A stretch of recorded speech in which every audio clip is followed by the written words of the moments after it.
আসি ভালো আসনি ভালো এই তো ভালো। আপনার একটা কথা জিজ্ঞাসা চাচ্ছিলাম, জিজ্ঞেস না এই পুকুরে সর্বোচ্চ কত বড় মাছ থাকতে পারে?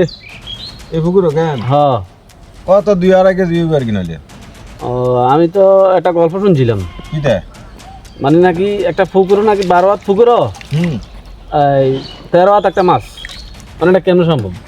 কিটা কোন হালার দলারে কইছে এই কথা ফুর 12 হাত আর মাছ হয় 13 হাত এক হাত কোনায় আছিল 12 কেন কে রে কইছে না কথা তোরে এটা আপনাকে বাপদাদার কথা শুনছি আর আপনাকে 7,000 টাকা কথা শুনছি।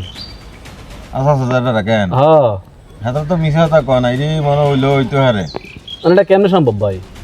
কেমনে সম্ভব মনে বিয়ে হয়ে আছিল আর কি ও, মাছটা মানে বাঁকা হয়ে আছে। সোজাই হুতলে না যায় এক হাত 12 থাকলো ওটা এনে বিয়ে হয়ে আছিল ইয়াল্লাই ও আচ্ছা আচ্ছা, তাহলে এটা এভাবে সম্ভব হয়েছে না? হ্যাঁ এইভাবে সম্ভব হয়েছে আচ্ছা, তাহলে হাসা হইতো আরে হুম আমি শিউন নি, আমি আচ্ছা আচ্ছা আর আমার বাপ দাদারা কি মিশা তা কইছিনি Oh my God.